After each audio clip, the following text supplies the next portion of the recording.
Hello, welcome to Thoughtistics, where two possibly autistic people rant about a hyperfixation, and you gotta guess whose hyperfixation it is. Why are you from New York? Why'd you do a fucking New York accent for the intro? Sometimes you gotta talk a little silly. Alright, well, since we've just like 10 people watched this, so we alienated a portion of our audience. We didn't. But anyway. So, Amber, would you like to introduce our topic for today? Yeah, we are talking about indie horror. That is true. So let's, real quick, set some parameters for what we mean by indie horror. Yes. We're excluding video games, because that's a separate thing that we're going to get to later. So when we talk about indie horror, we're talking about, like, indie projects on YouTube. Or, like, indie horror movies by, like, small, like, companies or something. Yes, exactly. Stuff like that. Just general, small, niche, independent horror shit. Yeah. Not ARGs, though. Not ARGs. That is also So ARGs is a separate topic. So no Welcome Home. Yeah. Tragic, but we'll talk about that later. Yeah.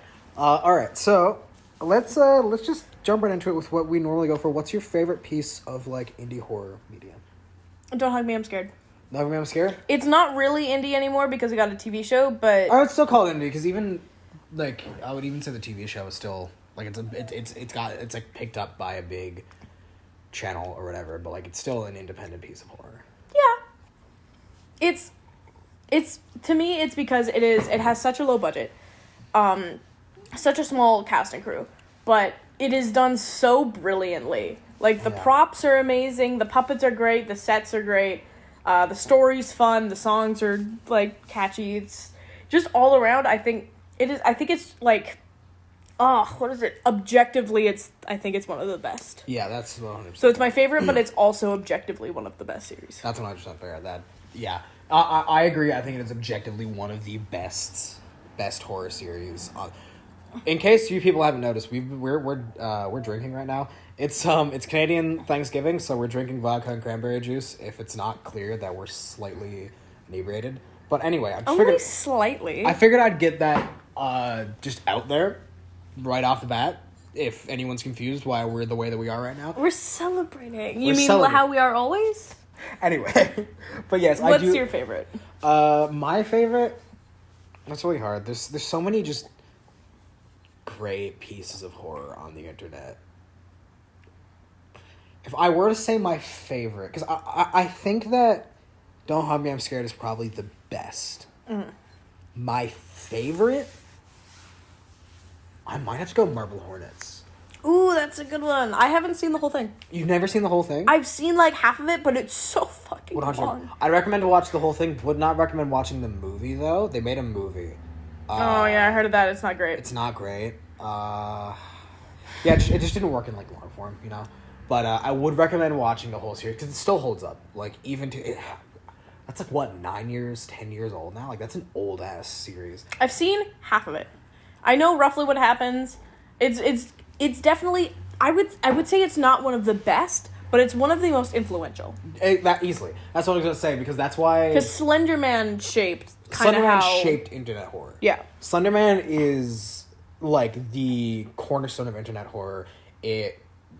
I would say... It's not the first creepypasta, obviously, but I'd say it's the first one to make it big time. Yeah. Like, get mainstream popular. Yeah, it's the first creepypasta to get mainstream attention. Exactly. And so it was the first creepypasta to get mainstream attention, and then Marble Hornets shaped so much of what Slender Man is today. Like, people often forget about the fact that the original, like, Slender the 8 Pages game was based off of Marble Hornets. Yeah. Like, the structures that show up in the game are from Marble Hornets, the pages is something from Marble Hornets. All of those things that we associate with Slender Man, pages, proxies, all of that comes from Marble Hornets, which I think is really funny considering the villain of Marble Hornets isn't even technically Slender Man. He's called the Operator.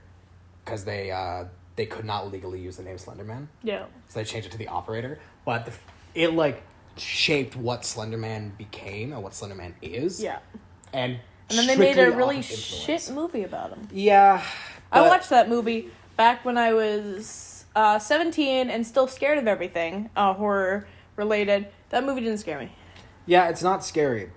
I could go on for fucking hours about how Slender Man slowly eroded into being what it is now. Because it just kind of became like a generic monster. Yeah, It's the thing with overexposure. We became overexposed to Slenderman to the point where it stopped being scary and then looped back around to being silly. Yeah. Which sucks because I think Slenderman as a base concept is really fucking scary. Yeah. It's fucking terrifying. Kidnapped the children. Well, I mean, there's more than that, but yes. It also did not help that children tried to murder each other. We're not going to talk about that. And then they were like, okay, well, let's stop the whole Slenderman thing. Well, you know how it doesn't help. It doesn't help now. But, yeah, and like the influence that Marble Hornets had in internet horror, like, outside of Slenderman, like, that sparked the found footage style of internet horror that so many other series took after, like Hi, I'm Mary Mary, 70 Broad, fucking Daisy Brown, all these pieces of internet horror that followed in the footsteps of Marble Hornets, and then obviously this found footage style that was like so popular on the internet transitioned into the analog style, that analog horror that we know today. And all of that arguably stemmed all the way back from Slenderman. Marble Hornets. Yeah. Marble Hornets, Slenderman, all of that. Yeah. The amount of influence that Marble Hornets had is why I'd say it's my favorite. And it still holds up. Still holds up. Speaking of which, with it comes to like analog and found footage, when it comes to indie horror, there's a reason that found footage and analog are so popular, and it's because it's cheap.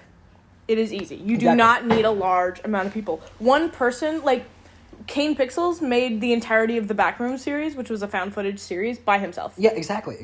It does not, you don't need a set, or, like, not much of a set. You don't need, like, a lot of actors. It is insanely easy to do by yourself, which is why it's so popular in the indie horror. Yeah, well, the bulk of the Kane Pixels Backroom series is CG animated. The only real shots using sets are the ones in the real world. And even then, like... It's just him and his friends. Yeah. There's him and his friends, like, it's him and his friends, some stock footage and stuff. Mm-hmm. The bulk of it's, like, fully CG animated. Which is fucking crazy, because I didn't know that when I first started watching the Backroom series, that it was CG animated. Like, that's insane. He's very talented. He's insanely He's 17 talented. when he fucking Exactly. That's fucking crazy. Yeah. I mean, that series has been going on for, like, a year now? Yeah. A little over a year. He has a movie deal. Yeah, exactly. This guy's 18. This guy's 18 and he has a movie deal, and he's created, like, this absolutely fucking crazy piece of internet horror. Actually, let's spend some time talking about the Backrooms real quick, if you don't mind. Because I think it's... I know its popularity has died down, like, significantly. But it's still around. It's still relevant. And I think it's a very interesting piece of internet horror. Can I compare it to something? Yeah. I think the collaborativeness of it reminds me of the SCP. Yeah, well, they have their own wiki now. You know that, right? Yeah, I know. Which is why I'm like, okay, so it kind of feels like the SCP, where it's kind of collaborative, and it's not like super popular mainstream anymore, but it's still there. People are still creating with it. People are still adding on to it. I would say that the SCP Foundation has more lasting power. Oh, yeah. It's proven to than... No, I wouldn't say... I'm not saying it's, like, equal. I'm saying that it reminds me of it. Yeah. But, I think that was kind of part of... So, when it comes to, like, the Backrooms, the initial concept was... No clipping. Well, yeah, but, like, the initial concept was... It was very creepypasta-esque. Mm. Like, it's been a long time since the internet had a good creepypasta that, like, actually took over the internet. I'd say Backrooms was that. So that was the Backrooms. That's what I meant. Like, when the Backrooms came around, it had been a long time since there was a good... I love it when that happens. I love it when this, like, weird piece of, like... Like, I'm trying to think of, like, what would be the last thing before the Backrooms, because, like... All I can think is, like, the Stairs in the Woods. Do you remember that? Yes, I do. Which didn't expand as far as the Backrooms. But it was small. It was small, but, like, it was something like that, where it's just this weird piece of... And, Siren Head was kind of that. Oh, yeah. Because it stemmed games and stories and short films. But it's not quite the same. Because whereas Siren Head was, like, a creature that people... Trevor Henderson is just kind of his own thing. I want to get to Trevor Henderson in a second, but I want to stick to the Backrooms real quick. But whereas, like... like the Sarn is like a creature. The Backrooms is like this concept of, and it's so terrifying. It's an entity and a place. It's an entity. It's an idea. It's an expandable feature. Yeah. It hits all the boxes. Because like, just the base concept of the Backrooms, like the original. Hang on, I'm gonna get up the original. Like. We still don't know where that is. It's outside of reality. Oh, the picture? Yeah. Oh yeah. We still don't that know was the thing. There have been people like searching for the picture, and I think I don't know if they got the place, but there was at least like a red herring or something. Like people got close. Yeah. But like the original copy pasta. Hang on, I'm gonna get it up real quick. Copy pasta? Well, it's kind of like a copy pasta. That's what I would call it. You know what a copy pasta is? Yes, I know what a copy pasta is. Okay, I apologize. Here it is. If you're not careful and no clip out of reality in the wrong areas, you'll end up in the back rooms, where it's nothing but the stink of moist carpet, the madness of mono yellow, and the endless background noise of fluorescent lights at maximum hum buzz, and approximately 600 million square miles of randomly segmented empty rooms to be trapped in. God save you if you hear something wandering around nearby, because it sure as hell has heard you. Like, that's fucking terrifying. Yeah. Just the concept of being lost in a place that there is no hope of escape, and just being stuck there on your own with your thoughts is fucking terrifying. Just this idea that there is no, like, there's nothing you do that gets you there. There is no fucking, like, it's nothing you did wrong, it's just... It can happen, and you're stuck there, and that's all. And maybe there's something there, but you don't know. That's fucking horrifying. And I don't hate the idea of people expanding upon that and adding extra floors. I find that kind of interesting. Mm. Where I think it lost me is when they went down the SCP route. Right. When they went down the SCP route and started categorizing things and adding things and whatnot. Because what made the back rooms scary... Is that it was just... That was it. Is that it was the unknown. Yeah, that was what made the back rooms scary was it was unknown. It was simple. Like I said, I don't hate the idea of there being, like, other floors and stuff. Because I kind of like that idea of it, like, making it feel like there's progress happening, making it feel like you're moving towards something, but ultimately there's nothing.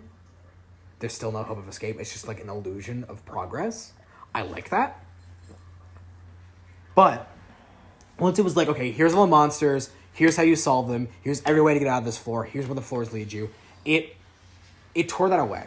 Because a big part of the SCP Foundation, and a balance that it strikes, that I think it strikes really well, the SCP, that the Backrooms doesn't, is that in the SCP Foundation, the whole idea was that we were presented, like, from the start we were presented with, these are researchers who find things that just don't make sense and try and struggle to make sense of them, but in the end there's no way they can understand these things. There are very, very few SCPs that have an explanation. 90% of the time, it's just the Foundation struggling to understand them. And even then, there's a lot of, like, doomsday scenarios and, like, fucking research papers and stuff where it's like, this SCP suddenly started doing fucking something. There's a doomsday scenario in the SCP Foundation where SCP-173, the statue, just starts multiplying. And no one knows why. I was like, fuck, well... And that's kind of like the thesis statement of the SCP Foundation, is the struggle to understand the unknown. Because that is really the last great fear of humanity, the last great frontier of humanity. Humanity has come so far in trying to understand the universe. Like, we understand so much right now. And the little that we don't understand is terrifying to us because of how much we understand. The more we understand, the more the things we don't understand become terrifying.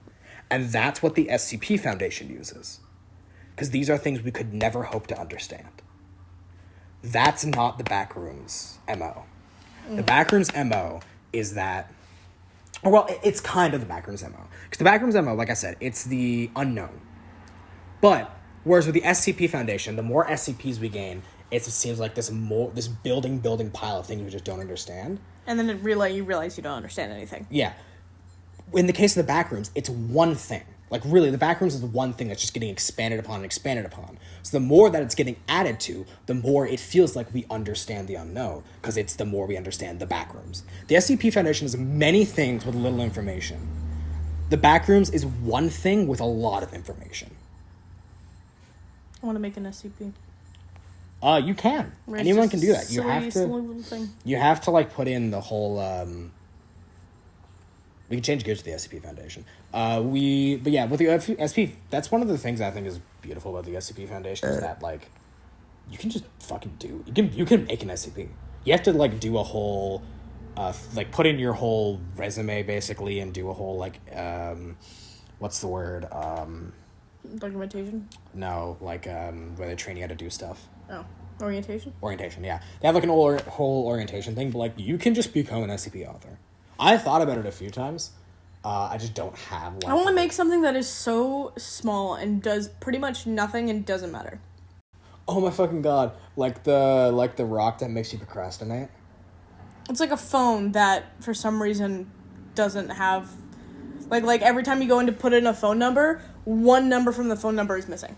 There's a lot of SCPs like that. Have you heard of the rock that makes you procrastinate? I have not. That sounds really funny. The article, it's the most upvoted article on the site, and the article is just like SCP number whatever it is, doctor, like whatever his name is, containment procedures, a box on my desk, a description, it's like a rock that makes you procrastinate or something. I don't know, I'll finish this later. That's the entire article. That's so funny. And there's a doomsday situation revolving around that where it gets into like it gets out like somehow ends up in like a water reserve where it corrodes, like the minerals corrode into the water, and then it gets into the water supply, and slowly everyone on the earth just procrastinates so long that the world ends. That's really funny. That's an actual doomsday scenario. The phone where one number is always missing, no matter what number you try, like what phone number, you go to press 911. No. Have you... I don't know. Hang on. I need to check if these are actual SCPs. I remember them from Containment Breach. The Anomalous Ducks. It's like a collection of rubber ducks that all have anomalous properties, but like one of them is just a ghost duck that floats. And that's all it does. One of them is a disco ball. Hang on, here it is. Here it is. Log of anomalous ducks. Mm-hmm. Duck description. Object has the appearance of a duck wearing a sheet, similar to a simplistic Halloween ghost costume. Duck has been observed to float 5 to 7 centimeters above solid and liquid surfaces. That's all it does.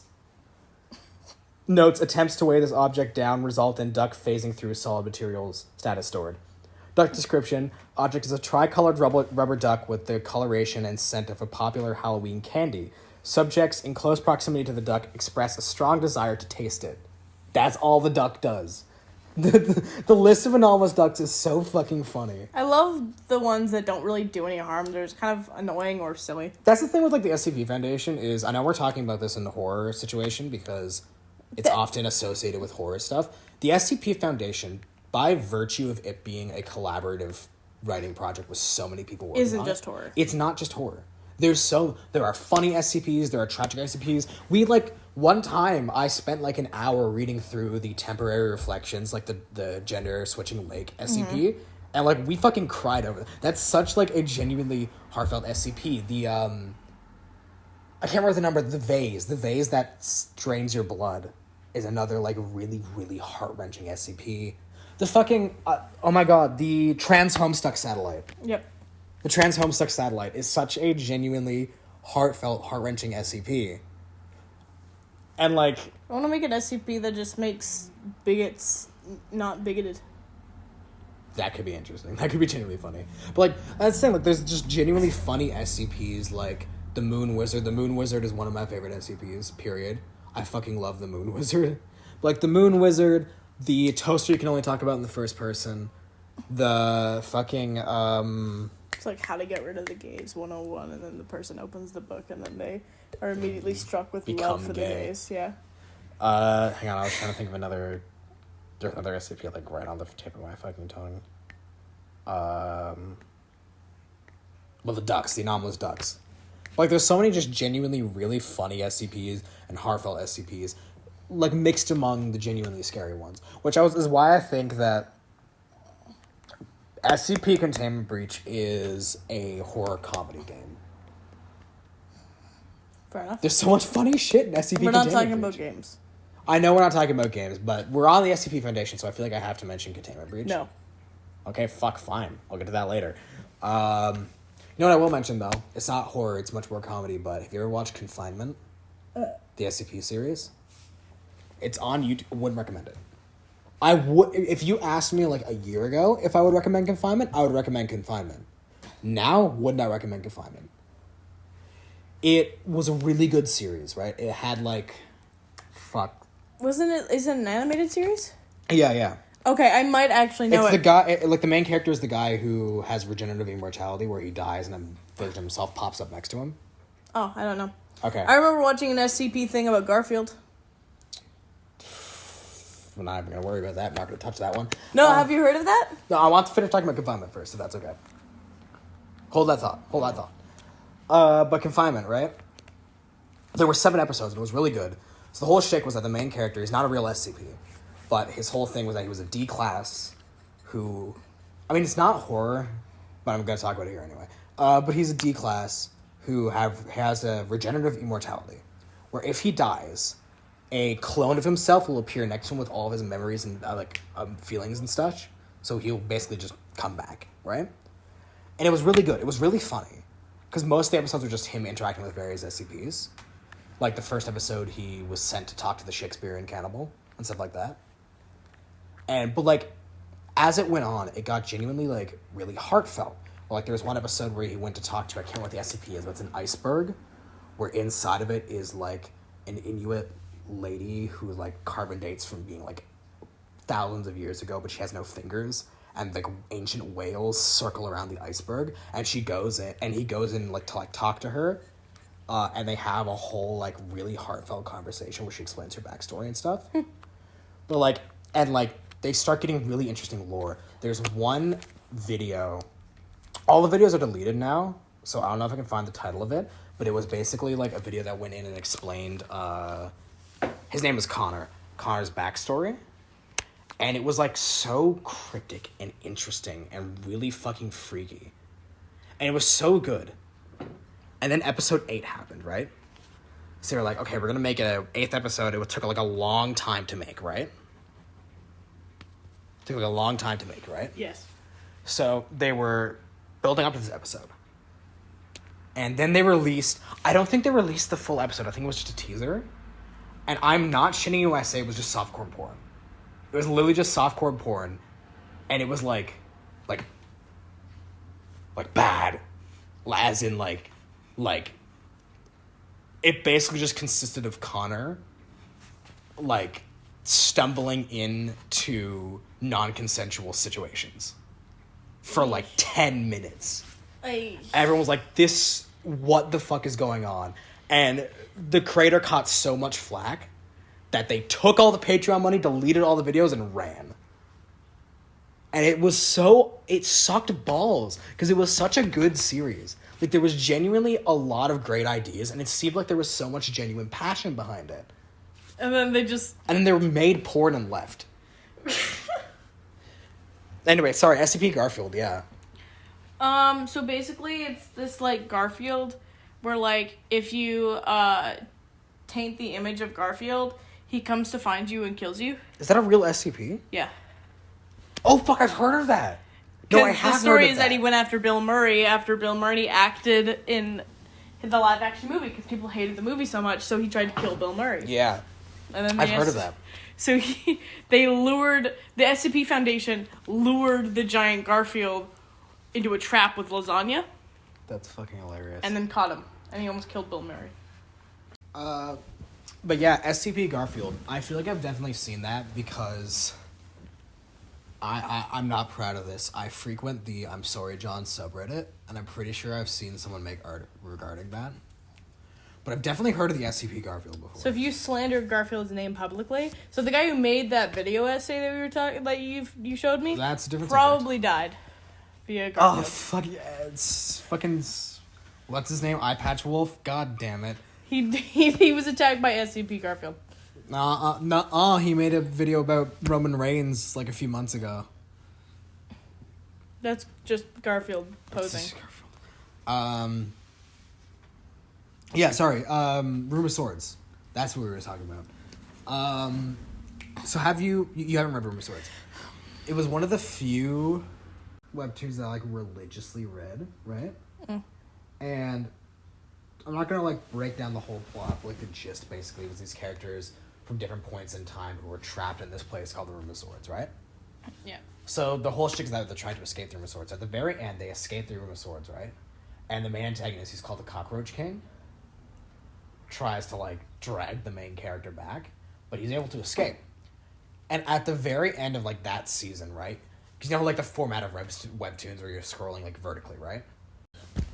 Yeah. So at the end of like not the last season, I don't know, I haven't read it in a while, but at the end of this like one of the seasons, right? I think it's like the second or third. So that's when like they escape the Room of Swords, right? And you scroll down and there's like all this shit happening, and it's like a few blank panels, and the last panel that season said nothing. It was like a conversation over like text, right? And then it said SCP-001 in the Room of Swords. And Room of Swords did not have a big fan base, but when I tell you it fucking exploded. At no point in the rest of the series was it ever like said like hinted that it was related to the SCP Foundation. And out of fucking nowhere, they say SCP-001 in the Room of Swords, and there were like a million theories. There was theories about the Cockroach King Don being the Scarlet King. There was theories about the main character Gyrus being the fucking gatekeeper. Like there was a million fucking theories about how this related to SCP Foundation, and guess what? They retconned it by the time the next season came out. The next season came out. It had nothing to do with the SCP Foundation. Now, if you go back to that episode, I can't remember what it says, but they retconned it to something else that's like related in the story itself. And I think they did, like the authors explained on their Tumblr or something why they did that. Basically being like, yeah, we didn't realize, because Room of Swords got pretty big for a while, like as far as webtoons go. Like, yeah, we didn't realize how popular it was going to get, so we're like, best if we steer clear of that. But yeah. I remember when the Room of Swords fan base fucking erupted. And then nothing came of it. It's funny. What other indie horror? Well, I was gonna say, speaking of Garfield, because we touched on Garfield earlier. Have you watched Gilbert Garfield? Yes. Did you finish it? I don't know if there's any new videos. Oh, I don't know, because I haven't checked up on it in a while. What was the last thing you saw of Gilbert Garfield? Because, like... Let me see. Oh, there's like, a lot. Like, a video came out, like, 3 weeks ago. There's a lot of, like, recent videos. Jesus! The last I saw of Gilbert Garfield, I think, was... That looks like... Greg from over there on the wall. The last thing I saw, I think, was up, like, this video. Because I remember seeing him in Metal Gear. I remember that. I don't remember seeing him in Metal Gear. Yeah, you probably haven't watched very far into this series. Because I stopped watching like last year. Yeah, so you probably finished... Did you watch the video game stuff? Yes. Yeah, so I would say you probably cut off before Wine Tour. Okay, but this is such a weird thing to figure out. Do you remember Petscop? Yes. I think there was fuck, what was it called? There was a spoof of Petscop that was like really silly, but I find it so fascinating when people make, like, spoofs of analog horror. Because, like, in the case of Gilbert Garfield and that one spin-off of Petscop, they are genuinely really good series. Like, if I can remember what that spoof of Petscop is, I would genuinely recommend it. Because, I know what you're talking about. Yeah. Because, like, Gilbert Garfield is genuinely really good. And I love it. Because, like, it's so easy. Sir Pello made... I love Sir Pello, too. But he made a video that was, like, shitting on Mandela Catalog, and it's a good video. Right, like, don't get me wrong, it's a good video. But, like, it's so easy to just shit on analog horror. But there's something... Says the person who doesn't like Mandela Catalog. I have nuanced opinions of Mandela Catalog that I'll get to. Nuance. But it's so easy to just shit on analog horror. For context, I'm pouring more alcohol. But there's something that's so unique that happens with stuff like Gilbert Garfield. Because Gilbert Garfield is objectively a spoof of analog horror. Like, objectively, it's shitting on analog horror tropes. Like, the intro to Gilbert Garfield is almost identical to the intro of Marble Hornets. Yeah. Like, it's so obviously shitting on the internet horror stuff, but, like, it's also just genuinely good. Yeah, it's like, also genuinely scary. Yeah, like, it's clear that the person who made this series wants to make a good series that also is silly. spoofing. It's silly. But like this silly is a horror. silly this is a silly genre. It's comedy horror done right. Because comedy horror exactly. is It's very easy to mess up. I told this to you before when we talked about the Don't Hug Me I'm Scared TV show. But like it's really easy for comedy horror to focus on either the comedy or the horror. And like the original Don't Hug Me I'm Scared focused more on the comedy or the horror. The show focuses a little more on the comedy, but I think generally does a balance pretty well. Yeah. But like Gilbert Garfield is the perfect balance. The perfect balance. It's a silly because it's a silly premise made scary. Exactly. That's how you make a good. Exactly, and that's the same with the Petscop. God, I need to think of what the Petscop spoof is. I need to. That's why I think FNAF is a good franchise horror comedy. That's fair. Because it is a terrifying premise with comedy layered on top. At the base, FNAF is scary. It is murdered children, stuffed into suits, possessing animatronics, like uncanny animatronics that are coming to kill you, and they have jokes. They got sillies. So you're laughing and then you scream. Sheriff Domestic. That's the Petscop spoof that you need to fucking watch. It's genuinely really good. But sorry, your point about FNAF. FNAF is also technically indie horror. That is true. That is very true. But FNAF is a good horror games comedy. are separate though. Yeah. We talk about FNAF when we talk about games. Oh shit. That's what you said about SPD Containment Breach. So that's what we're gonna stick to for FNAF too. Okay. But the movie. No. No, because I was talking about other SCP shit. But sorry, Gilbert Garfield, yeah. Like it's silly. But like it's genuinely fucking weird and freaky. And like I said, like it like you were saying, it's horror comedy done right. Like there is no sacrifice for horror over comedy or vice versa. What the fuck are you doing? Why are you drinking like a dog? What are you doing? You need to do this. I was gonna say we need to drink more alcohol when we do these, but at the same time, I have no idea if this recording is gonna be comprehensible. I think it's gonna be comprehensible. I think it's just gonna be a little more silly. I think we have thoughts going on, but then again, I don't think much, so that's here or there. But anyway, the alcohol doesn't make you think more; it just makes you say the thinking. You're probably gonna have to cut this up more because this is a section that's supposed to be about Gilbert Garfield, and we just had like a whole fucking offshoot about the fact that we're drinking. Anyway, Gilbert Garfield, but like, yeah, I don't know. It's just like because I don't think it's a. I think it's a spoof of analog horror that I don't think feels like it was done in malice. Yeah. Gilbert Garfield doesn't feel like it's done with hate towards the analog horror franchise. Same thing with Sheriff Domestic. It's done with love. It was done with love. Same thing with Sheriff Domestic. Like, the person who made Sheriff Domestic clearly... I just got your phone. Clearly likes Petscop. Mm-hmm. Or clearly, at the very least, watched all of Petscop. Yeah. And it's almost such a clear love for the series and for the genre. Sit up. It's almost such a clear love for the series and for the genre that I think is what makes it so enjoyable. Because, like, Mandela Magazine, the Serpello video, like, it's funny, it's enjoyable, but, like, it's clear that he's shitting on it. Yeah. And it's strictly comedy, because he's just shitting on it. But Gilbert Garfield, it's comedy, it's funny, it's weird, but it's scary. Actually, while we're on the topic of Gilbert Garfield, do you want to talk a little bit about analog horror? Because it's a very divisive genre. Very divisive subgenre of horror. Yes. What are your opinions on analog horror as a whole? Great. It's very easy to make scary. Yeah, I agree.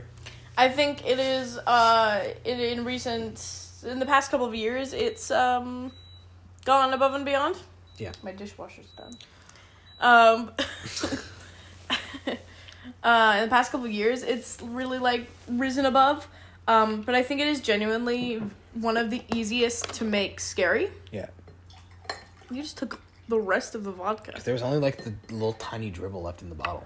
Took the rest of my vodka. There was, like, this much left in the bottle. My vodka. Did you want... You can have my glass. Analog horror, it's one of the fucking... I really like it. A lot of people don't like it because they claim it's not scary. I think it's genuinely one of the scariest. I think it really depends. here's my thing. I love analog horror. Like, we've had this discussion before. Analog horror also preys on some of my, like, deepest fears, which is, like, uncanny faces, and just a scary story done well. They do jump scares really well. Once again, I think this really depends on the person. To me, it is one of the scariest. Analog horror is very easy to scare me with, whereas maybe body horror would be easier to scare someone else That's with. the thing, is horror is an inherently subjective thing. Not everyone finds the same thing scary. I get paranoid very easily, so analog horror scares me a lot. I mean, like, it's fucking... Like, to use an example, there's one of our classmates who's a fucking horror buff in all regard, but he's terrified of moths. Yeah.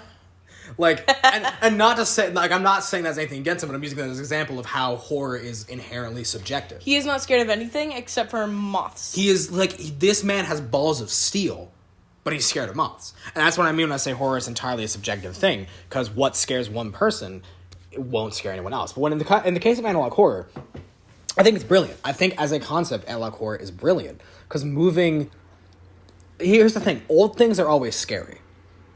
Always. There's a reason why horror movies use a lot of, like, projectors and old storybooks and stuff are, like, reoccurring things. Babadook and, it. Yeah, exactly. Because old media, when things become old, they become associated with times gone by and death and ghosts and etc.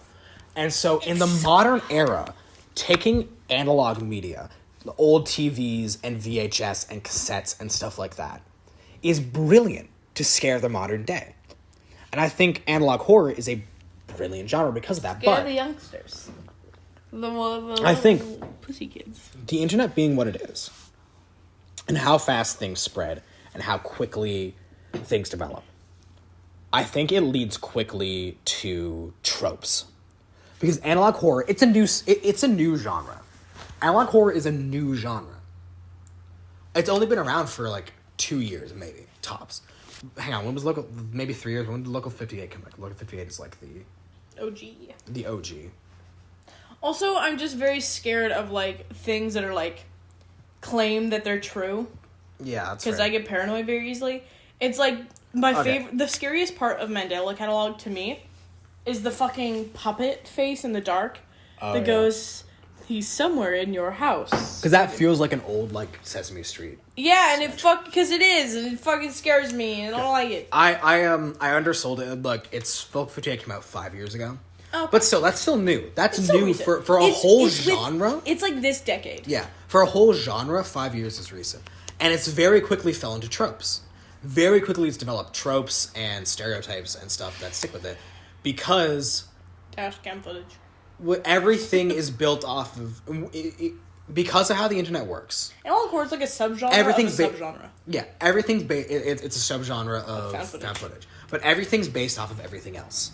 Everything followed in Local 58's footsteps, then they followed in the Walton Files' footsteps, then they followed in Kane Pixel's footsteps. Everything's based off of everything else. And because of that, things become really tropey really quick. Like, to finally circle back around to my feelings on Mandela Catalog, I like Mandela Catalog. I don't dislike Mandela Catalog. Scary. But I think it's very tropey. Especially the early videos get very, very tropey. They do the fucking, like, alert broadcasts that Local 58 does. They do the fucking, I'm too drunk to focus on what I'm saying right now. But, like, they do things that they do the alert broadcast that Local 58 does. They do, like, they take some shit from the Walton Files. Like, it feels very much so like they're just doing a lot of things that other series does in the early episodes, and they branch out more. Don't get me wrong. Like, Mandela Catalog branches out more. I'm not particularly a fan of the live action sections they do either. The things with Thacker are good. The live action sections with Thacker are good. Thatcher? No, because they call him Thacker. Like, they don't say Thatcher. No, they say Thatcher. I don't think they do. They do. They do? I think you're just drunk. No. I would have said that if I was sober, because I genuinely thought they called him Thacker. But anyway, my point being, His sections are good. His actor is really good. He looks like Leon Kennedy. That's not, like, important to this. He looks too young for the role, Yeah. but I think because he's a good actor. Yeah. He's a good actor, and the weird, like, CGI things they do to, like, the alternates' faces, like, I like genuinely, one of the scariest sections of Mandela Catalog is when the alternate's talking to Thatcher in the, like, one live action section. It's like, what's wrong, detective? And it's like its Scared face is like shadow, and it's like warping. Yeah. That's one of my favorite. Because it's like you're watching it trying to take someone's shape in real time, and it's really cool. It's fantastic. And, like, the CGI alternate from the end of, like, the first season is another of my favorite sections. But, like, the live action sections with the guy from the video rental store and Gabriel are good. I don't like those. But, like, Mandela Catalog, I think Mandela Catalog is a good series overall. It's not my first analog horror recommendation. I will always recommend either Local 58 or Jupiter Broadcasting Association over either of those. Over Mandela Catalog. Yeah. But I think Mandela Catalog has a lot of merit. I think they're doing good things. Yeah. I feel similar towards it as I do to the Walton Files, where I think the Walton Files still a lot of issues. I don't find the Walton Files scary at all. I think the Walton Files has really high highs and really low lows. Like, I think the Rabbit is Starving section of the Bunny Farm episode. That's a good section. I genuinely think that's one of the, like, one of the best pieces of analog horror. I fucking love that. Everything works in that like, section's favor. Like, the fucking, just the tension of the growing music, the voice repeating and repeating and repeating, such like... The real rabbits flashing, the, like, the whole monologue that's, like, written from the perspective of the person inside. I can't remember who it is now, but the person inside of... Rosemary? Rosemary, yeah. Like, the whole section written from the perspective of Rosemary and how, like, the idea of her not being dead when she was put in the animatronic and being paralyzed and slowly dying. It's the concept is terrifying. The execution is terrifying. The, like, old video game graphics are really paired really well. Like, it's such a weird comparison, but I remember when I first played the original Legend of Zelda, when you go to find... Yeah, such a weird comparison. When you go to find the Master Sword, right, in that game, you go through this maze of, like, repeating tiles, and it's so weirdly scary. Yeah. Like, it's not because of the music, but this weird... It's almost like a Backrooms type thing. Because it feels timed. It feels timed. It's feels not, but... claustrophobic. And they simulate that really well in that Bunny Farm episode. And all of it works together to make such a fucking terrifying, anxiety-inducing sequence. And the thing with Walton Files is sometimes their art really... I love Jack... what's the creator... I forgot what the name of the creator of this series is. Martin Walls? Martin Walls. I love Martin Walls. I think he's a really good artist. Martin Walton Files. I think he's a really good artist, though. I think Martin Walls is a really good artist, but sometimes his art... It looks a little silly. Yeah. Like, one thing that I always think about when I compare how the Walton Files, like, kind of drags in certain scenarios is that one jump scare during the training tape where Bon is, like, putting things in his backpack for, like, what to bring to the K9, and then like, fucking Jack Walton pops out. I thought Jack or Felix? It's Jack. Pops out, and he has the stupid fucking face. Like, that stupid drawing of Jack, it's not scary. But I think it is. To me, that thing where he, like, slowly emerges from the backpack was scary. I just thought... I personally found it funny. But, like, the drawing of Rosemary that appears in the Rabbit is Starving scene where it's all fucked... Like, those drawings of people that are all fucked up, and then the animatronics that are worn down, like, when not Buzu, the clown. Bozo. No, because Buzu is the ringmaster. Wait, I don't know. Charlie, I think his name is? But anyway, when he appears in the K9 facility, and he has the tape recorder that's playing music... Fucking terrifying. And weirdly enough, I find the non-canon episodes like Buzu's Ghost and The Haunted House to be like really, really terrifying compared to the canon episodes.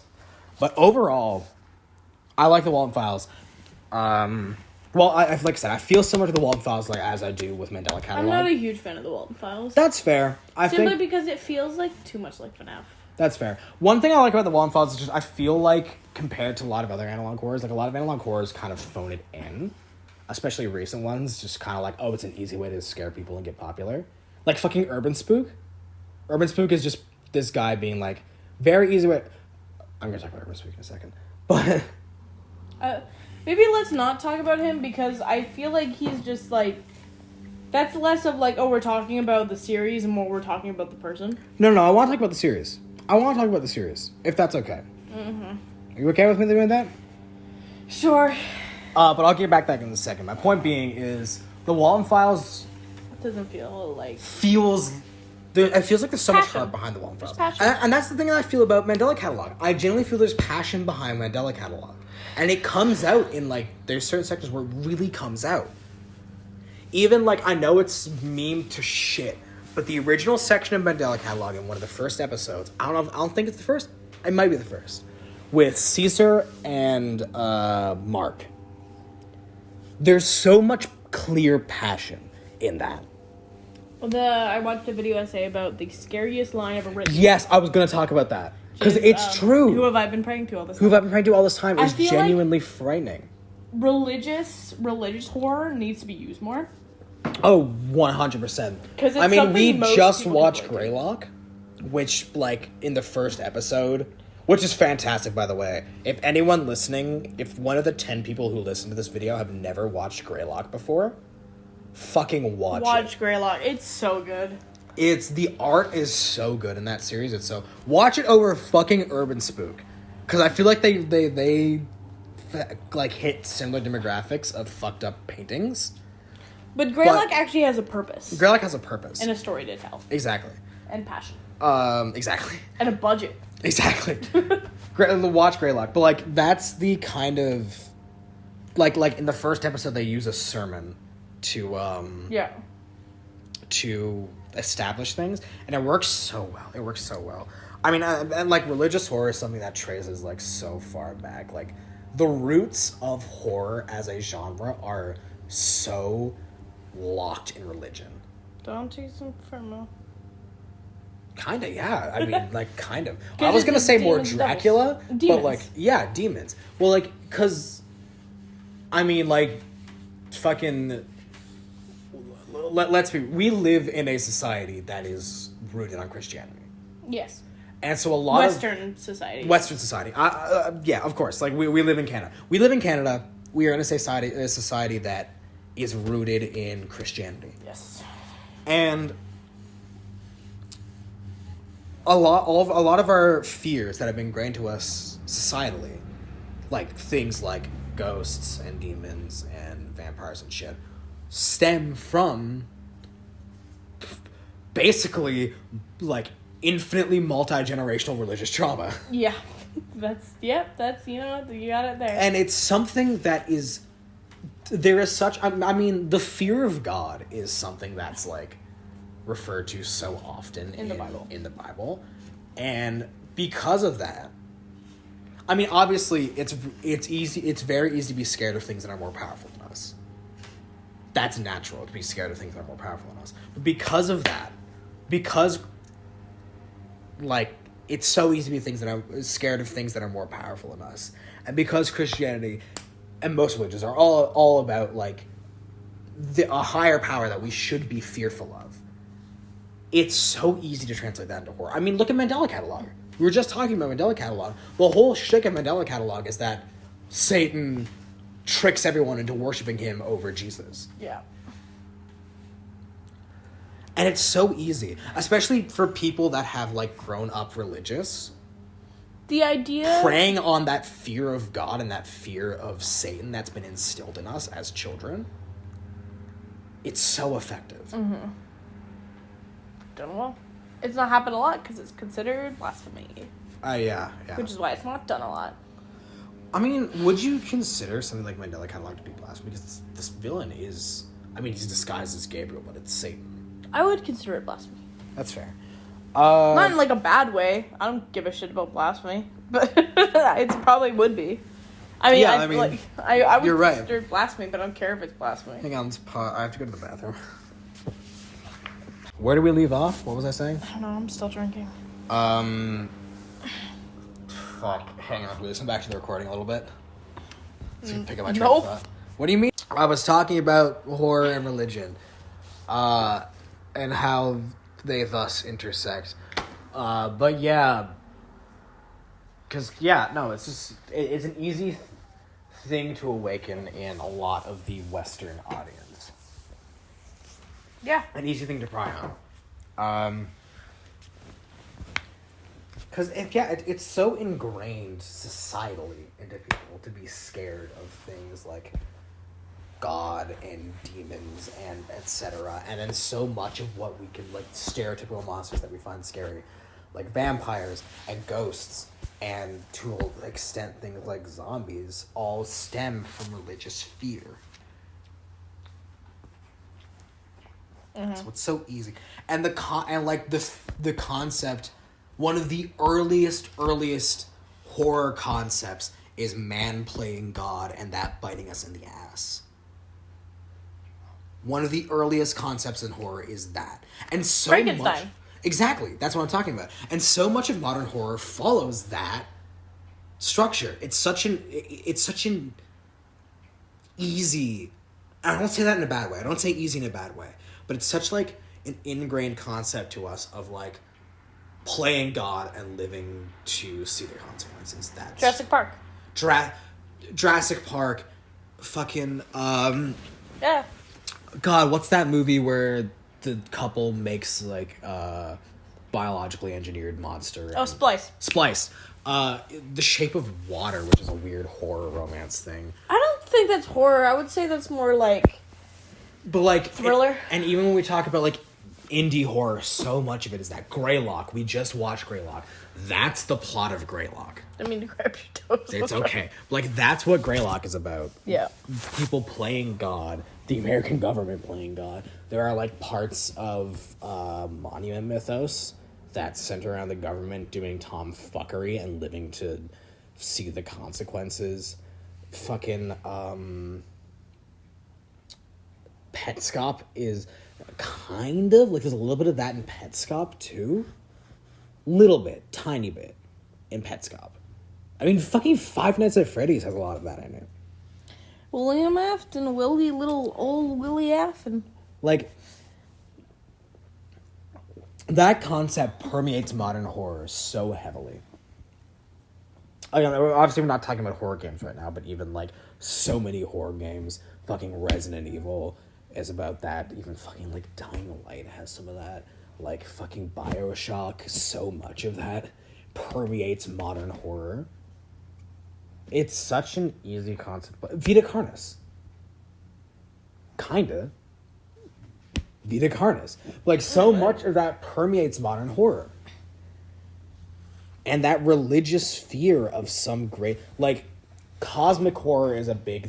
Cosmic horror is something that is, like, so intertwined with analog horror. Because, I mean, the first big analog horror, Local 58, was a cosmic horror.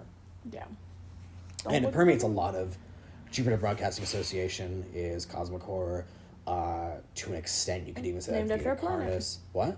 It's named after a planet. Exactly. Yeah. Like, Vita Carnis is cosmic horror. Like, so much of that and cosmic horror stems from a fear of God. Yeah, it's... I agree with your previous statement of that needs to be used more. Because there's so much potential in it, too. There's so much potential in it. But, yeah. Urban Spook. I... Like, when we were talking earlier about... I was talking earlier about how tropey analog horror has become. And Urban Spook, completely disregarding the creator and everything that happened with that. It was never good. Urban Spook was never good. Fair enough. I love Goose Boost. He was so fucking wrong about Urban Spook. Oh, yeah? He made a video about Urban Spook where it was like, guys, this guy kind of slays. It was never good. It was never good. Because when you look at a lot of criticisms about analog horror. It was lazy. Well, I was gonna say specifically, when you look at a lot of criticisms about analog horror, one of the specific things that people say a lot is people talk about like the slideshow. Keep talking. Yeah. People talk about like slideshow horror, where it's like just pictures on a like that's one of the most like targeted, the most like targeted criticism of analog horror is it's just text on a black screen, which a lot of analog horror does in a lot of sections, but like most of the time, obviously, there's more to it. Like, people use that a lot when they shit on Mandela Catalog, but like, there's so much going on in Mandela Catalog. Yeah. Like, there are sequences of just text on a black screen, but there's so much going on in Mandela Catalog. That is literally all that Urban Spook is. From start to finish, Urban Spook is just text on a black screen with pictures every so often. It's not scary.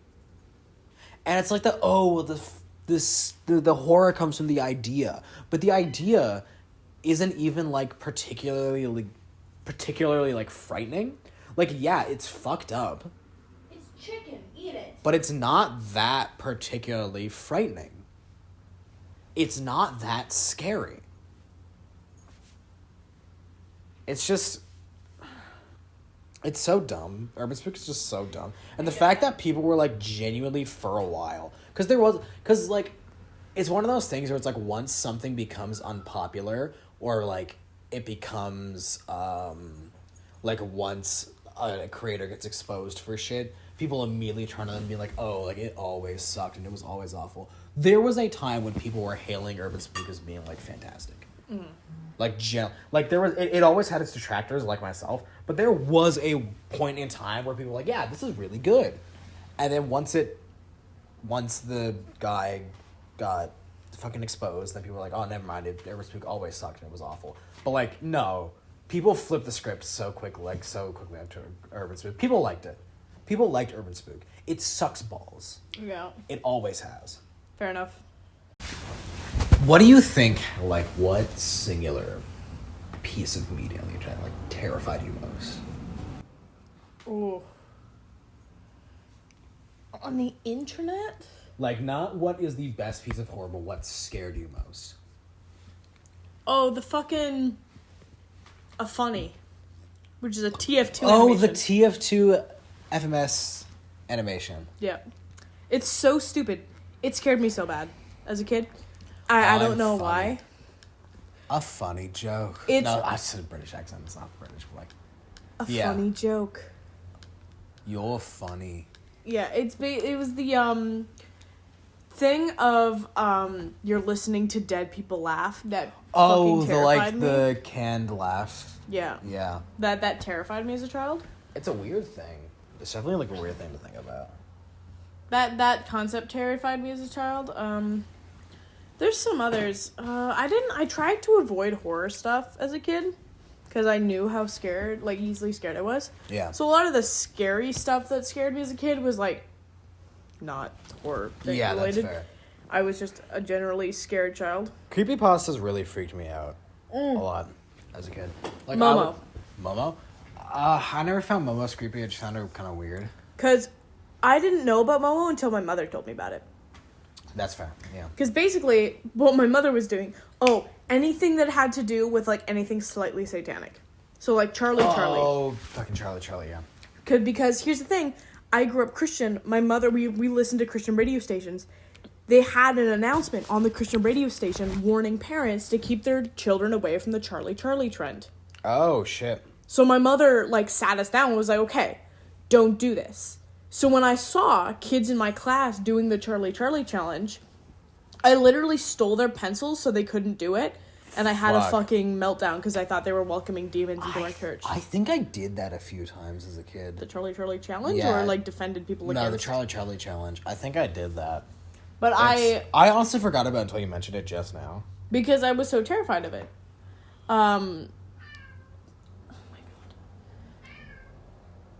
But, and then another thing was Momo was my mother was like, oh, there's this thing online telling children to kill themselves, and they are. So my mother had warned us about it, and then I saw the image, and the image fucking freaks me the hell out. I can't look at the image. Yeah. I think. Oh my god! The one thing that not on the recording, Jesus. The one thing that like really freaked me the fuck out on the internet was salad fingers. Oh, that did freak me out. I remember seeing that was something that really, because I'm not a huge fan of like. No, it's not fair to say that if you're not. I'm a fan of body horror. I'm not a huge fan of gore horror, like torture porn type stuff. Mm-hmm. Which Salad Fingers straight, and I think Salad Fingers was what sparked that, and why I don't like it very much. Because Salad Fingers was one of the early pieces of horror media that I consumed on my own because of its film theory's fault. Yeah. But yeah, Salad Fingers, because it sparked like things scared me before, but Salad Fingers made me genuinely feel unsafe. Like, it didn't just scare me, I felt like unsafe with Salad Fingers. That's fair. And I love it now, is the weird thing. Like, I'm really excited for the new episode of Salad Fingers that's coming out soon. The fact that David Frost just fucking sparked that out of nowhere. Yeah, he was just like, fun. I'm so fucking excited for that. It's not indie, but the movie 9. I still can't watch it. I can't look at anything related to that movie. It scared me so bad as a kid. No, I expected that I wouldn't be able to talk about this until we watched until we did the Coraline video, because that's when I was like, oh, I'm not going to be able to talk. I was like, oh yeah, I'll talk about 9 when we talk about Coraline, because I feel like there's an interest, like a crossover. No, I literally saw 9 because my mother bought it in a DVD double set with Coraline and 9. Yeah, because that's the thing. Like, I feel like we should almost put children's horror as a separate subject on this. But, like, 9 is a fucked up movie. But, regardless, that's not the topic right now. Yeah. But I tried to avoid a lot of scary things as a child. Yeah. No, like, same. when you say, like, what scared me, Dumb and Dumber scared me. Dumb and Dumber scared you? Yeah. How? Because there's a section where they snap a bird's neck, and that made me cry. And that scared me. Interesting. It made me, because they killed a bird. It made me sad. No, but that scared you? Yeah. Okay. I don't like death. It scared me because it was like, oh, I'm watching something die, and that frightens me because I was a kid. I didn't realize it was fake. I just thought I watched a bird die. Yeah. Right? What was I gonna say? Yeah, as far as like indie horror goes, I think Salad Fingers was the first thing to really freak me the fuck out. What was like the earliest piece of indie horror you remember interacting with? What like got you into indie horror? FNAF, but that's a game. No, I like the indie horror scene as far as we've talked about. It's like in the case of internet things and movies and like that kind of like internet horror. What got you into internet horror? Give me a second. Let's phrase it that way. I wasn't a creepypasta kid, so I can't say creepypasta. Because I wasn't a creepypasta kid. I knew about it, but I was too scared. Because here's the thing, I was too scared of a lot of things. Yeah. So there wasn't a lot of things that like got me like when I say got me into horror, I only really started gaining an interest in horror when I was like 16. Right. Because that was the only time I was scared of Lord of the Rings. I was too scared to watch Lord of the Rings until I was 15. That's fair because the fucking spider is scary as shit. No. I love spiders. Oh right, I forgot you like spiders. No, spiders. The spider. Is it Aragon? No, that's the one from Harry Potter. I think of Aragog. It's the one from Harry Potter. I can't remember the one from Lord of the Rings. I don't know what the fuck he's called, but that one didn't scare. The spider didn't scare me. What scared me was the fact that they would throw decapitated heads at each other. Fuck, I forgot that the orcs launched decapitated heads. Yeah. Yes. That's an actual thing in medieval warfare, though. No, I know, that scared me. So I was too scared to watch it. It's just violence. I was too scared to watch a lot of violence. So... Sorry, continue. So I'm trying to think, because, like, when it comes to, like, what got me into horror, I'm gonna say Don't Hug Me, I'm Scared. That's fair. I feel like Don't Hug Me, I'm Scared is jumping off point for a lot of people. Because, well, here's the thing. I didn't watch Don't Hug Me, I'm Scared until after the last episode came out. Right. No, same. Because I remember having friends who were into it in grade 7. So people would, like, talk, but they were like, oh my god, like, the last episode of Hug Me, I'm Scared just came out. And I was like, oh, cool, what is that? And they were like, don't watch it. They were like, you can't handle it. Actually. Don't. And then I was like, what? And they were like, don't. So they refused to let me watch it. When I was a kid, because think of something you don't recognize, that I was a few years younger than you when Don't Hug Me, I'm Scared, like, ended. The Charlie Unicorn thing scared me. That's fair, though. That's fair. It's not horror, but that's fair. But I was a few years younger than you when Don't Hug Me, I'm Scared came out. Hang on. A few years? Yeah. You're a a single year younger than me. Well, there's month tomfuckery, but anyway. The point being is I was, like, little bit younger than you when Don't Hug Me, I'm Scared came out.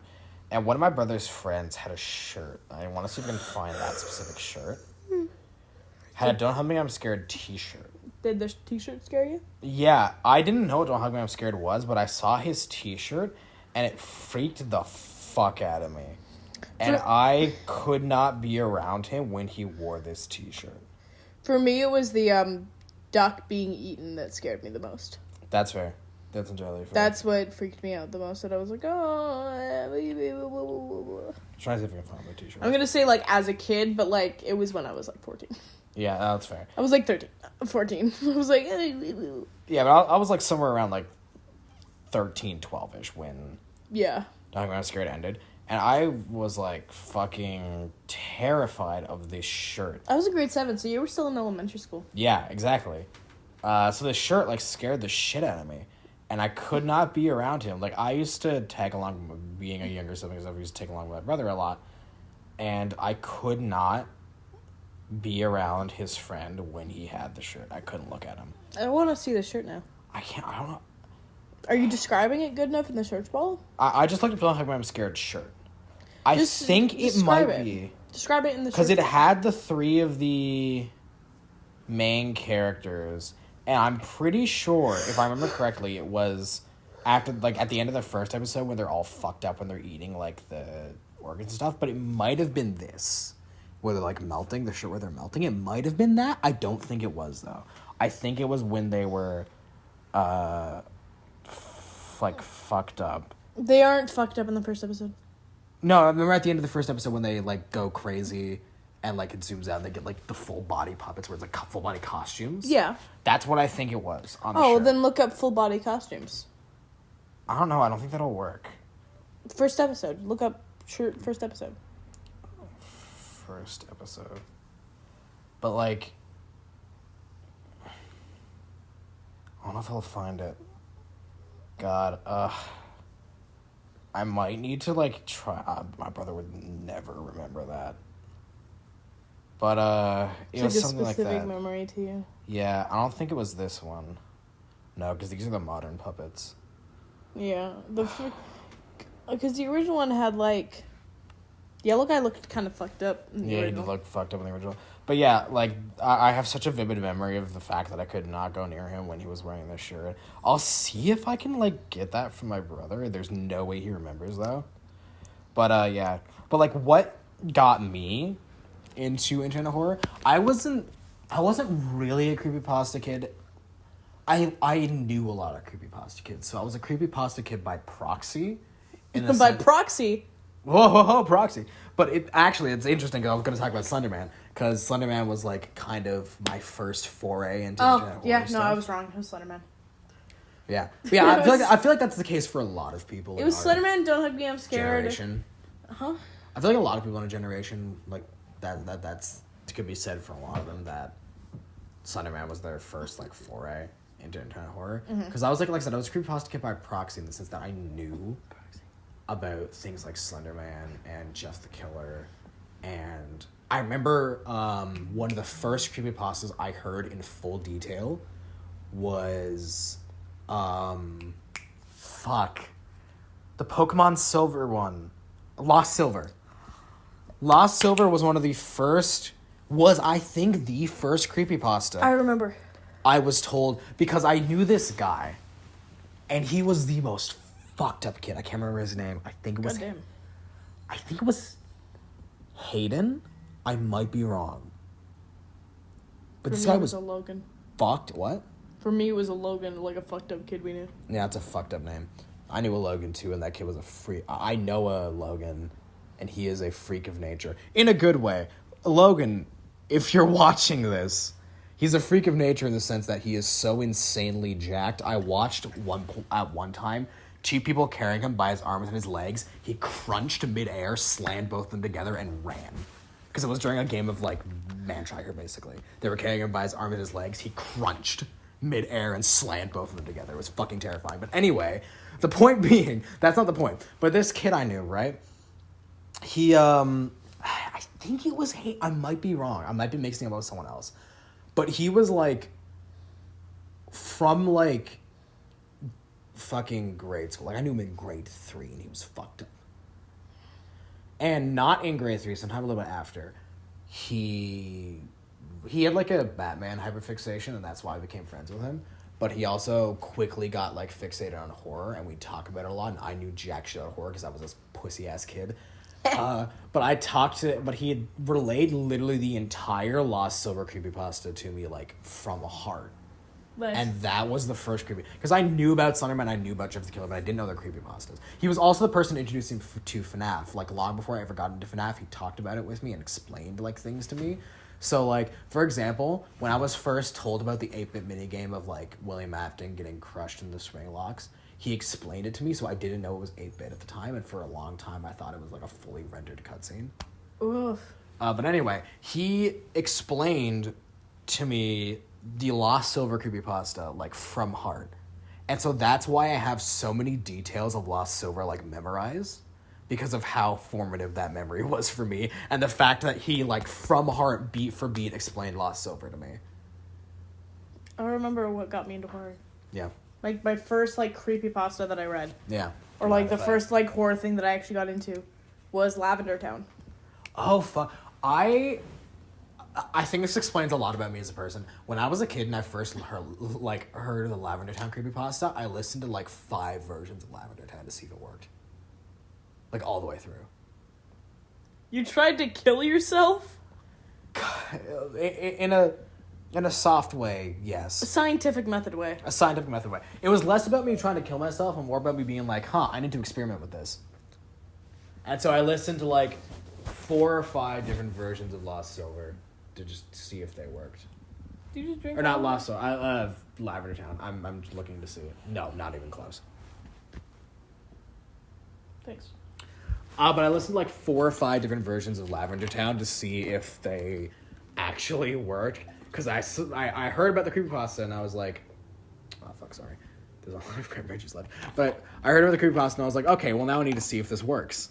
And it's actually really interesting because around not too long after, or no, it was a while after, I got a copy of, like, a physical copy of Pokemon Blue.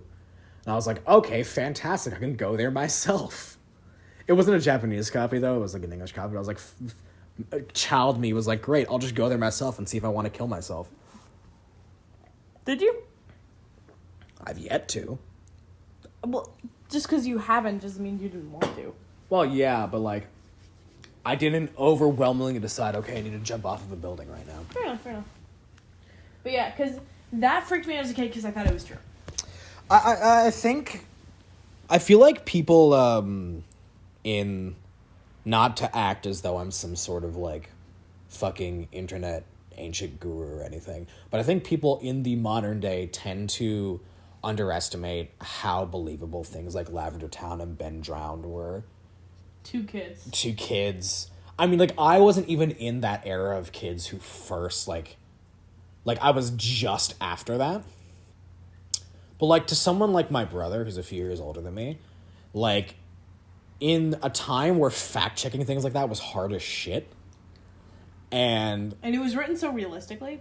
Well, I mean, Ben Drowned, like, I would give realistic credit to Ben Drowned in particular, because I think people really don't acknowledge how ahead of its time Ben Drowned was.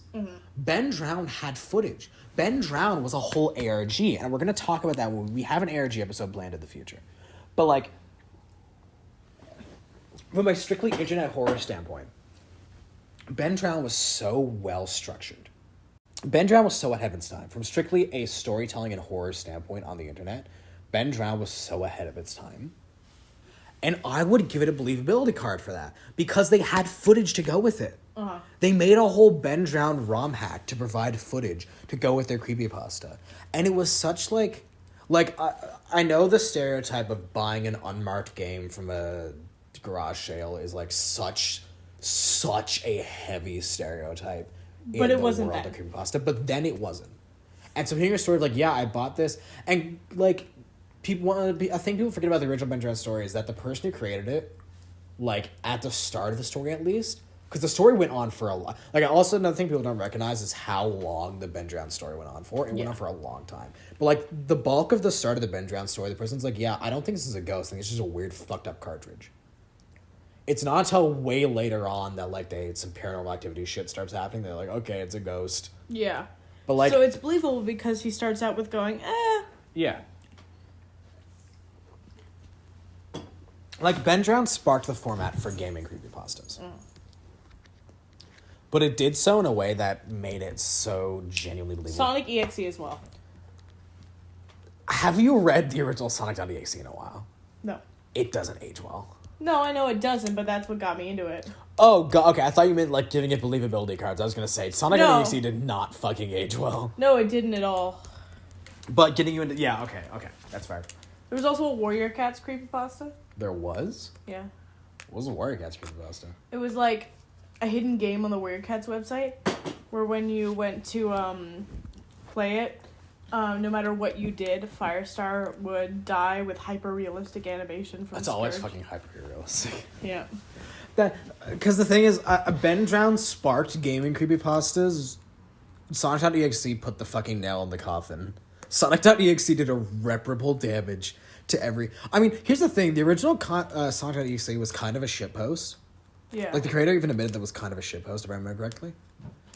But it did such irreparable damage to gaming creepypastas. And there's a lot of good video game creepypastas. Like, I talked about Lost Silver, which I do genuinely think Lost Silver is, like, pretty solid.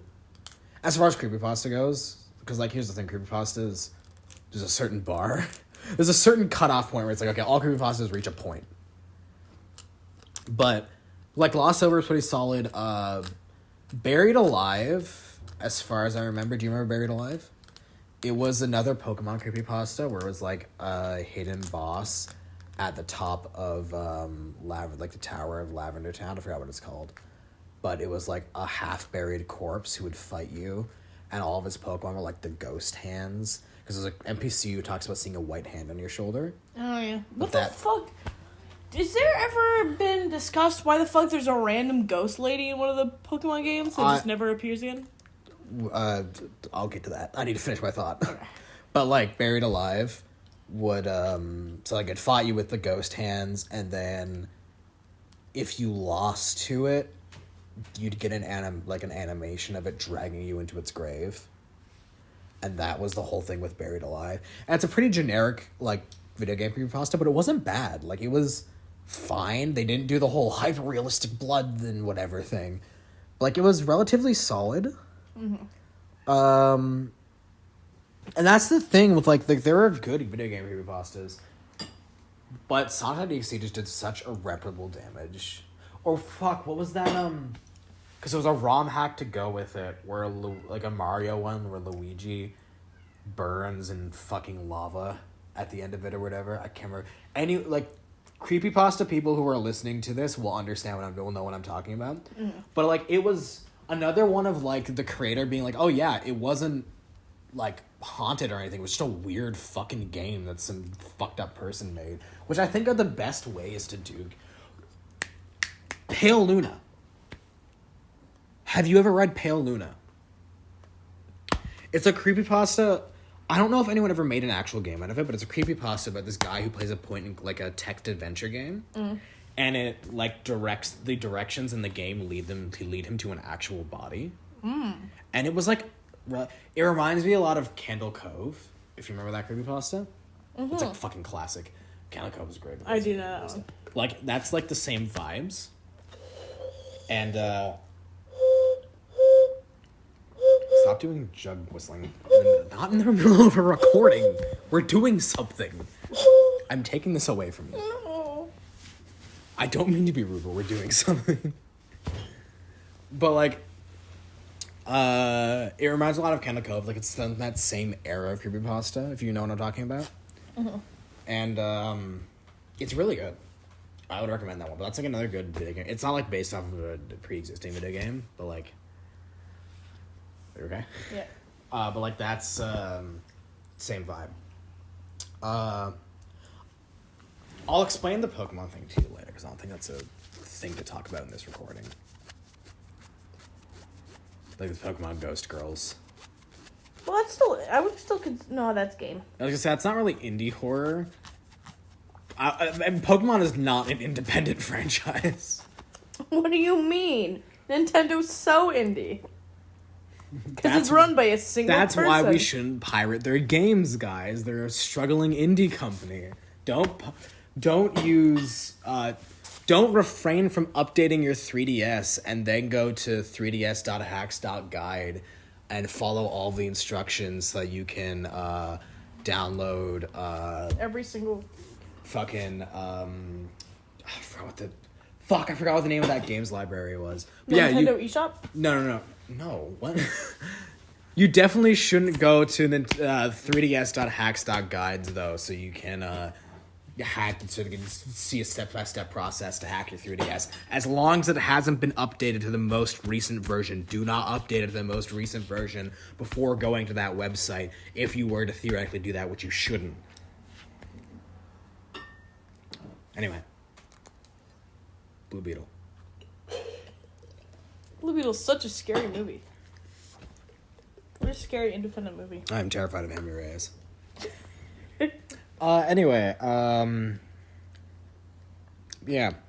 Well, do you have a favorite creepypasta? Favorite creepypasta? That's difficult.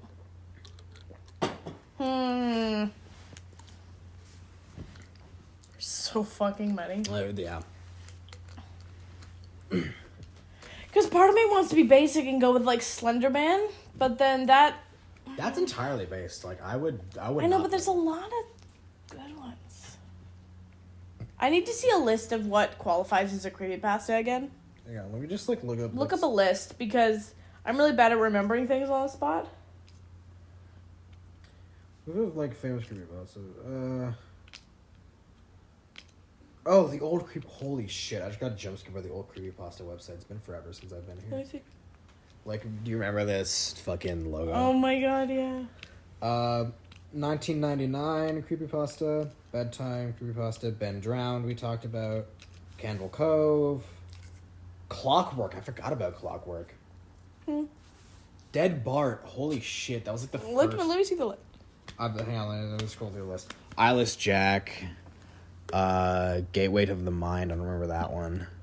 He comes. Oh, Zolgo. Fuck. Do you remember Zolgo? I don't know. That was the one where it was like, it was like this ancient entity that would like take over pieces of media. It's like all of the Zolgo. Like I distinctly remember Garfield-based Zolgo fan art because the whole thing with Zolgo was that it would just like take over characters. Of course, that's what you remember. Yeah, of course, that's what I fucking remember. But like. You can't give people hints for next episodes. But, like, God, I remember Zolgo. Yeah. Because, like, that was basically the god of the creepypasta world. He should really not be named. I don't remember that. Held, don't remember that. Herobrine, that's my favorite. Really? Herobrine is your favorite? Herobrine was my introduction to horror. Before everything else, Herobrine.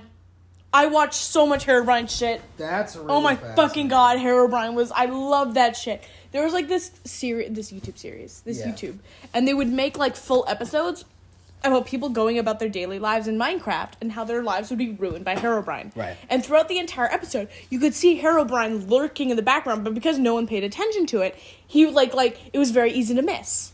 Right. And you'd have to, like, go into the comments to see every single point where he was seen, because the characters wouldn't acknowledge him, which was fucking terrifying to me. That's fair. I love Herobrine. That's fair.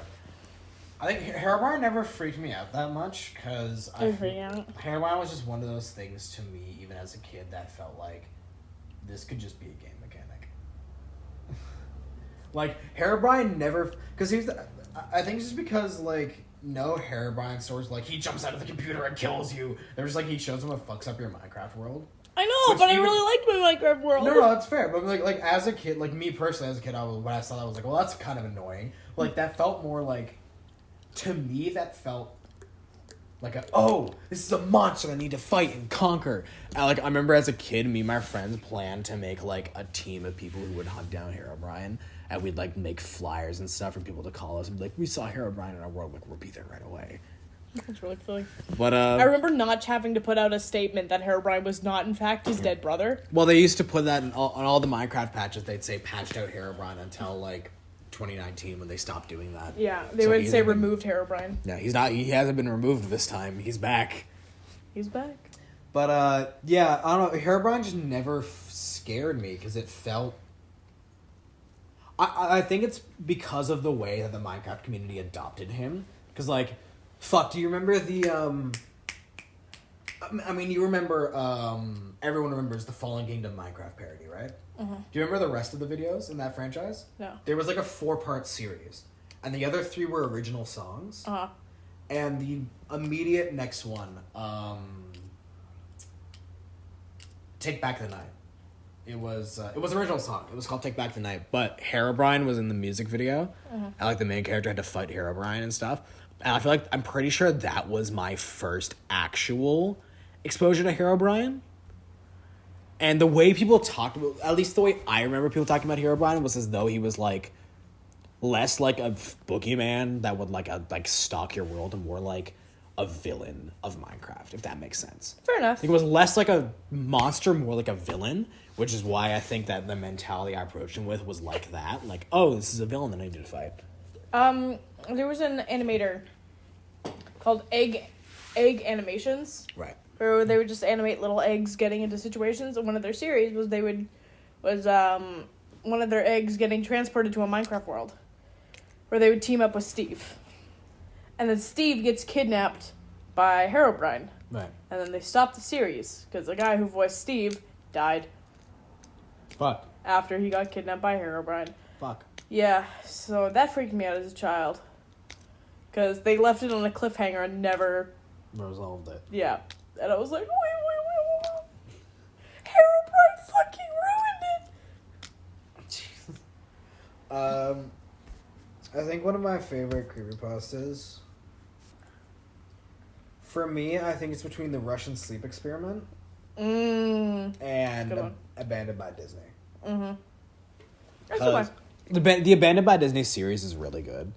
Like, we watched a video about that. Like, the whole Abandoned by Disney series is so well thought out and well plotted. I love how they pull in, like, real, actual parts of, like, history. Like, the Gascots are, like, based off of the actual real Disney mascot gas masks that were made. And the fucking line at the end of one of the creepypasta, I can't remember which story it is, but the line at the end where they're like, they go into the empty bunker and it's just the voice that says, "Close the door, dear. Don't let the cold out." You're letting the cold in. Yeah. That is such a fucking, I find that as such a genuinely bone-chilling line. Like, that is the one line from any creepypasta that I instantly remember. Mm-hmm. I distinctly remember that line because of how fucking bone-chilling I found it. But the Russian sleep experiment, so much about the Russian sleep experiment, it just comes together so well. Like, the picture that went with it was like a Halloween decoration, but like, I didn't know that at the time. And it was such a Halloween decoration? Yeah, it's a Halloween it was sold by Spirit Halloween, I believe. Huh. In the 2010, like the late 2000s, early 2010s, it was a Halloween decoration. It like jumbles around and screams. Huh. But yeah, it was a Halloween decoration. But like they did such a good job of like making it look like an old grainy black and white footage or picture. And it's such a fucked up looking decoration. But it pairs so well with the story. And like, it's what I found freaks me out a lot about creepypastas, especially, and old pieces of internet horror, is like you're saying, when it feels like it's real. Yeah. And that was the thing with the Russian sleep experiment, was you don't have to suspend your disbelief that far for the Russian sleep experiment. Because it's just like, it's literally just like this people being like, oh yeah, let's keep these people awake for as long as possible and see what happens. Yeah. That's what the Russian sleep experiment's about. And it just gets progressively more fucked up and it goes on. And I know I just said like the one line I think about most is that one from the Abandoned by Disney sequel. But the Russian sleep experiment has like the second most memorable line for me. Do you remember how the Russian sleep experiment goes? Nope. Because like at the very end, right? I know the story, but I don't know like the words, like, you know, the specific way it was told. Because it's like at the end when one of the scientists goes in to kill the last subject. And he says, like, what are you? And its response is like, I am what lies in the darkness between sleeping and waking. I am what people... It's like, I am what people go to sleep because they're too afraid to face. I need to find the whole fucking line. Hang on, because it's such a good... Like, it's cringy internet horror. I'm gonna prove that it's cringy internet horror, but it's done to its peak. Like, it's so well done. Hang on. Mm-hmm. Russian sleep experiment. You sitting? He's calling up. I'm just flicking, like, all the way to the end of it. Okay. Here it is. I'm just gonna read, like, the last bit of the Russian sleep experiment. Real quick. He pointed his gun at the remaining subjects, still restrained to the bed, as the remaining members of the medical and research team fled the room. I won't be locked in here with these things. Not with you, he screamed at the man strapped to the table. What are you? He demanded. I must know. The subject smiled. Have you forgotten so easily? The subject asked. We are you. We are the madness that lurks within you all, begging to be freed in every moment of your deepest animal mind. We are what you hide from in your beds every night. We are what you sedate into silence and paralysis when you go to the nocturnal haven where we cannot tread. The researcher paused, then aimed at the subject's heart and fired. The EEG flatlined as the subject weakly choked out, so nearly free. It's such a good ending line. Mm-hmm. It's so fucking good. Because it's like, I don't know if I've had this discussion with you before, but I really hate people being like, oh, there's a darkness inside of all of us, and we could all snap at any moment, and we're all fucked up. I like, because no. Just like, no. But. I don't know about you, but I sure could. Well, I know you could, you silly goose. I could snap at any moment. I do think... Because I don't think that people could just, like, there's, like, an animal in all of us, and we're all retreat to our base animalistic instincts. What I do think is seeing people push, like, people are capable of so much more than we believe. And when pushed to their absolute limits, what people do can be fucking terrifying. And that's what I think, like, really fucked with me when it came to this Russian sleep experiment. And with that last line... Like, that last line of being, like, we're what you escape to when you go to sleep and what you sedate into silence.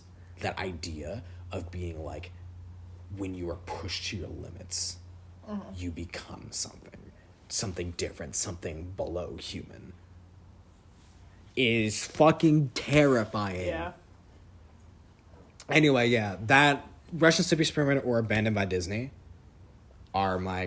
I think Abandoned by Disney is one of, if not the most well thought out and well plotted, like, creepypastas. Because Abandoned by Disney just combines so many fantastic elements. It combines the supernatural with just the mundane, so to speak, horror so well.